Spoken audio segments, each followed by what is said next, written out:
John Burns, before we get into the detail of what it all means, that press conference last night was confused, chaotic, bizarre. I can't think of enough adjectives. At one point, he's talking about reclaiming America's destiny.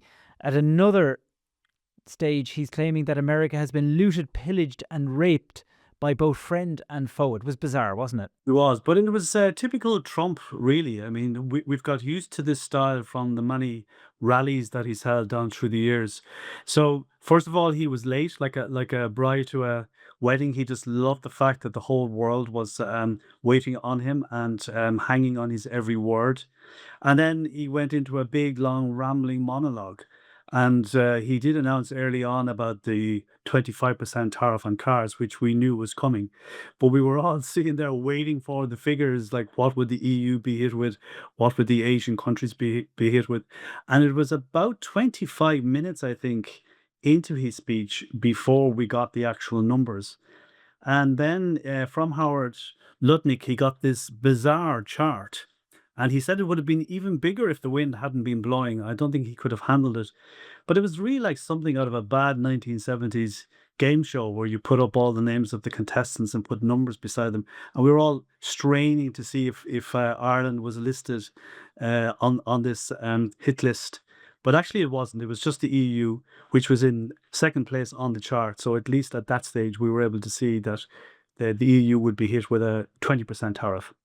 Now, a bit of confusion came after that because that seemed that he was suggesting that applied to everything. But when we saw some of the detail from the White House afterwards, for the moment at least, those tariffs that came in at midnight last night don't include the pharmaceutical sector, which is the big one that we've been worried about. So sometime after Trump finally finished talking, the White House put out a fact sheet, and about halfway down that, it did say that a number of goods would be exempt from tariffs for now, because the very next clause says they may be subject to tariffs in the near future. But pharma is certainly one, copper and lumber and some other goods. Pharma, of course, is exempt under the terms of the World Trade Deal. But as we know, Donald Trump doesn't think much of the World Trade Organization or the deals that he's done, so he's not likely to stick by that. But no, there were no product specific tariffs other than cars. So pharma is off the hook for now, which is good news for Ireland, and it'll let us concentrate on the other effects that this is going to have. So, what this morning is getting hit by those 20% tariffs in an Irish context, and what does that mean? What's the immediate impact for us? So the biggest impact is probably going to be on our food industry and on our dairy industry. What isn't clear is the north-south impact of this. So the UK, which is probably the friendliest country with Donald Trump at the moment, it's going to be subject to a 10% tariff. So that will also cover Northern Ireland. And one example of the differences between North and South that might have a practical impact that I can think of is in relation to Irish whiskey. And as we know, Irish whiskey really depends on the US market. I think about half of all Irish sales of whiskey are over there. So suddenly you're going to be in a position where our southern brands are facing a 20% tariff, but brands coming from the UK, which will include Bushmills, will only be 10%. So that's going to have a big impact on southern Irish whiskey if these tariffs stay in place. And then the other impact will be on dairy, particularly. But everybody will be looking to their supply chains now, and it may be possible for some Southern Irish companies to switch their exports from south to north in the hope that these tariffs don't stay in place for longer than this summer anyway. There was no mention, John, of Ireland in Donald Trump's speech. He listed off a lot of countries. Is that a good sign, or does it perhaps suggest that we're not significant enough for him to actually include? I think it's a good sign because we are very much on his radar and we are very much on the radar of his Commerce Secretary. They have name checked us several times over the last few weeks. Howard Lutnick famously said that we are one of his favorite tax scams and added that this was going to stop. So no EU countries were mentioned on their own. So he's lumping in all the EU 27 into the single basket of 20% tariffs.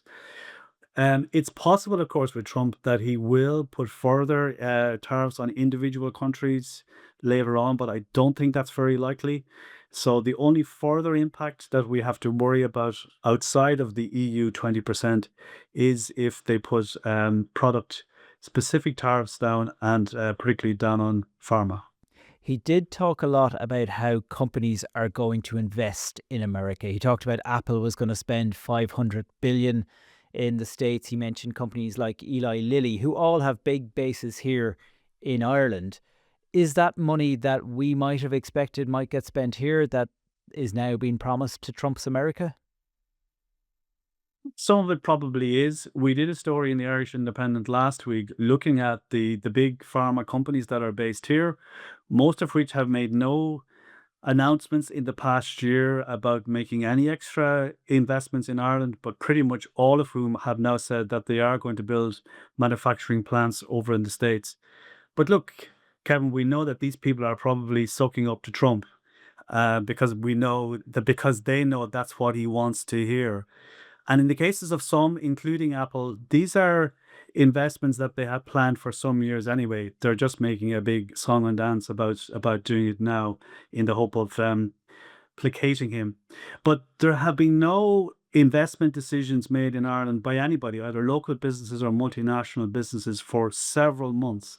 And the only good thing that I can see coming out of what happened in the Rose Garden this evening is that that level of uncertainty should now be lifted. I mean, there's lots more turbulence ahead. There's lots more uncertainty still to come. But the main thing is now over. And I think companies that have been putting off decisions for 5 or 6 weeks or so, just to see what Trump would say, might now feel a little bit more confident about making decisions in the light of a 20% tariff. The messages that came out of government buildings, and it's worth noting that they were watching this in real time, like the rest of us, because they didn't know what Donald Trump was going to announce. But the message is really that they regret this, that there's no justification for it, but there needs to be calm heads now, and we move into a negotiation phase, which will obviously be at an EU level. But I do get a sense that perhaps the Irish government are slower or less keen on the idea of striking back at Trump compared to some within the European Union. Would you tally with that, and why might that be? Think that is definitely true.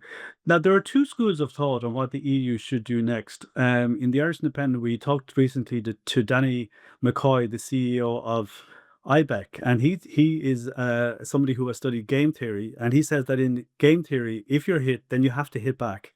You don't sit back with someone like Donald Trump and hope that he will change his mind or that he'll become suddenly more generous and lift all of the tariffs. If he goes high, we have to go high. So that's one particular school of thought.